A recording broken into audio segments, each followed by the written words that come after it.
Hello everyone, आप सब कैसे हैं। मैं उम्मीद करता हूं कि बहुत अच्छे होंगे और अपनी पढ़ाई को बहुत अच्छे से कर रहे होंगे। मैं Akash Kumar Bhadana ICT virtual classroom में आपका बहुत बहुत स्वागत करता हूं मेरे प्यारे बच्चों।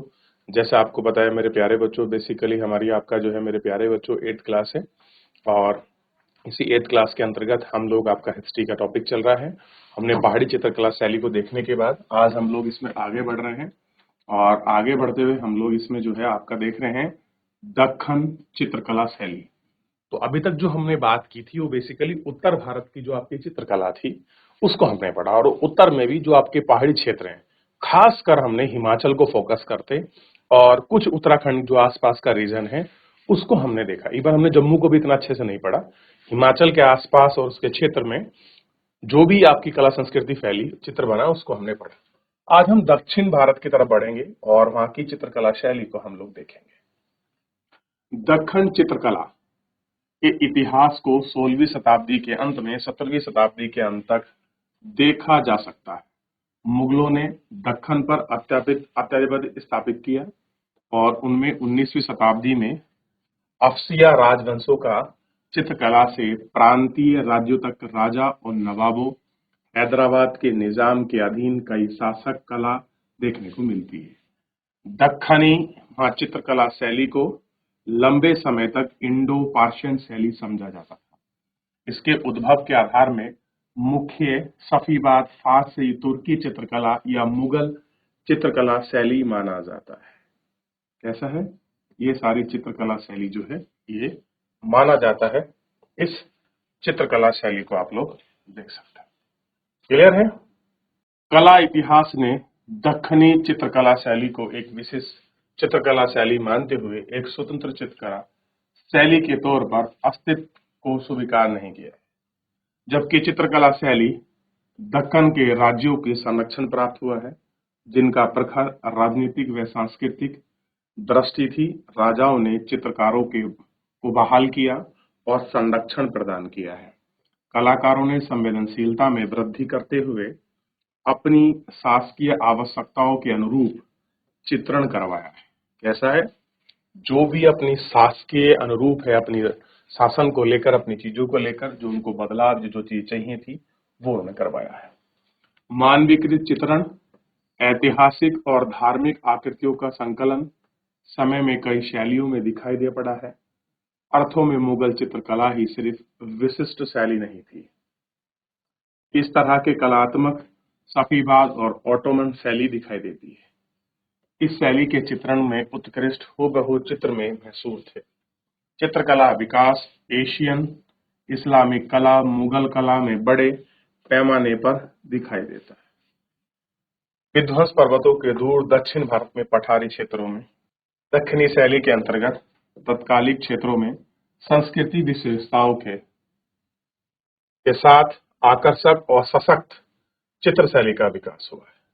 बीजापुर, गोलकुंडा, अहमदनगर शासकों की चित्रकारी अति प्रसिद्ध शैली बीजापुर, गोलकुंडा विकसित की है। इस चित्रकला शैली में अद्भुत रसायन और मधुर रंगों की तीव्रता, क्षेत्रीय, ये सारी चीजें शामिल है।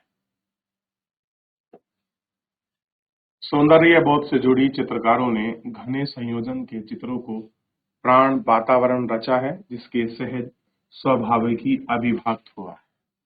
क्लियर है? उसी आधार पर हमने इसको बांटा है और उसी आधार पर हमने इसको दिखाया है। तो आपको दक्खन चित्रकला शैली जो बेसिकली दिखाई देगी तो वो आपको क्लियर होना चाहिए कि दक्खन चित्रकला शैली जो है 16वीं शताब्दी के आरंभिक जो इनिशियल टाइम स्टेज है उसी में आपको दिखाई दे रही है। क्लियर है?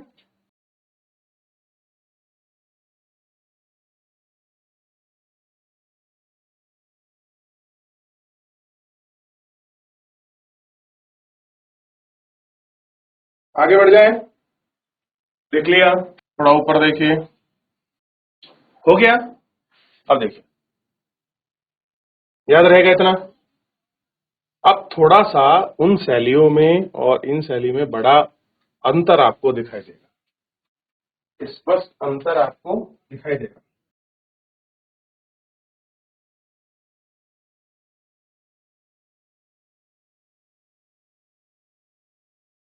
चलिए देख लिया, आगे बढ़ जाए।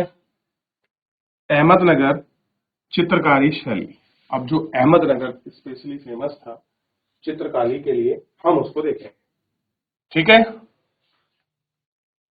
तो अहमदनगर जो आपके चित्रकला शैली, दक्षिणी शुरुआत में अहमदनगर के कौन थे? हुसैन निजाम प्रथम, इनके समय में हुई। और कविता संग्रह मिलती है, और 12 लघु चित्रकारियों में अधिकांश इन दृश्यों को युद्ध की कलाओं के रूप में, रानी के विवाह के चित्रों के रूप में विभंगन किया गया है। मधुरता से उसकी अनुभूति है, युवती का चित्रण है, मुगल प्रख्याता है।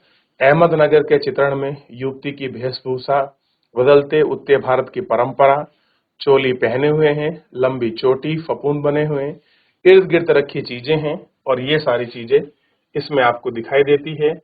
और पांडुलिपियां हैं, और व्यापक रूप से दक्खनी चित्रकला शैली, इन सबको आपका व्यापक रूप से बना हुआ है।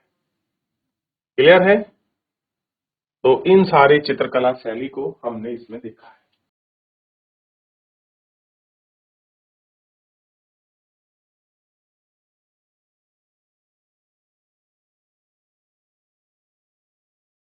देख लिया? अब देखिए, तारीफ ए हुसैन, सिंहासन पर बैठे राजा, अहमदनगर के 1565 में भारतीय इतिहास समावेशक के मंडल पूना में ये आपको दर्शाती है। और ये पूरा हमको आपका दिखाया गया है, और इसमें एक एक चीज को प्रदर्शित किया गया है कि कैसे, किस प्रकार से।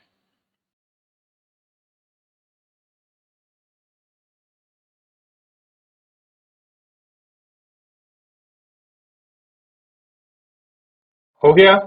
दक्खन की रागमाला चित्रकला कैसी है? दक्खन की रागमाला चित्रकला श्रृंखला के चित्रों में नारी चित्रण में वेशभूषा का चित्रण काफी रोमांचक है।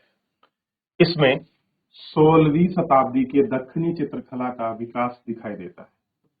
नारी चित्रकला बोले बालों में जूड़ा, लिपस्टिक, छीक भित्तियां और गर्दन पर टिका हुआ है। क्षतिज लुप्त है। वाहीन उदासीन पृष्ठभूमि, छोटे छोटे चित्रण इन विधायिकाओं में, इनके ऊपर दक्षिणी शैली का आकार और विस्थापन है, और बालों को बनाने की शैली और उनकी विशिष्टता, ये सारी चीजें इसमें संजोए हुए हैं। और एक एक चीज करके हमने इसमें दिखाया गया है कि कैसे वो सेल गई है।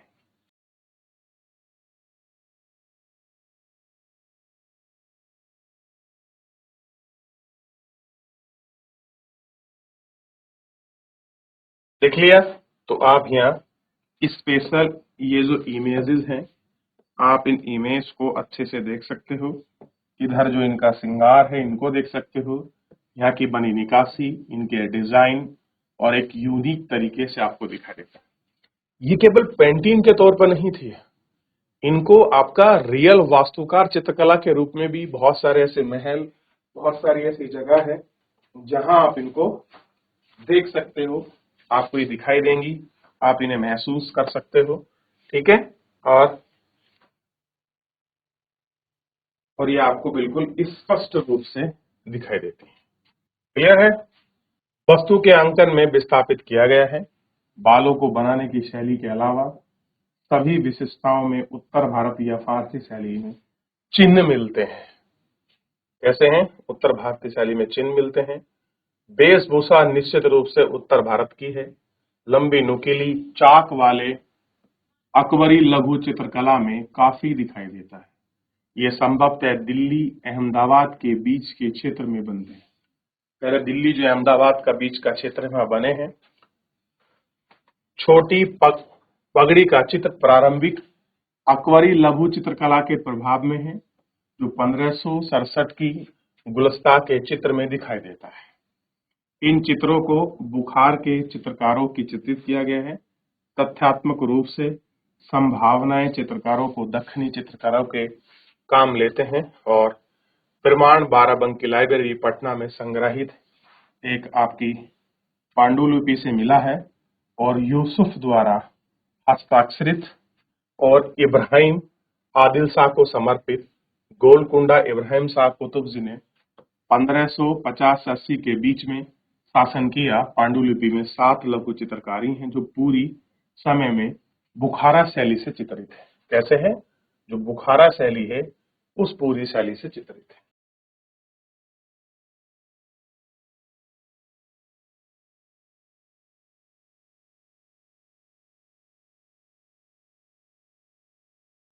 देख लिया? तो कैसी वेशभूषा के रूप में, कैसी दक्कन की रागमाला चित्रकला शैली के रूप में, क्या उसकी विशेषता है, नारी चित्रण और बालों को किस तरीके से उसने दिखाया है या व्यक्त किया है, आप इसको पढ़ सकते हैं, थोड़ा सा समझ भी सकते हैं कि कैसी ये चित्रकारी।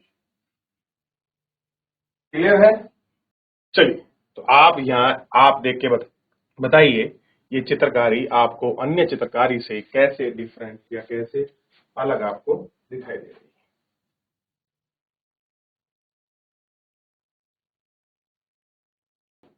हो गया?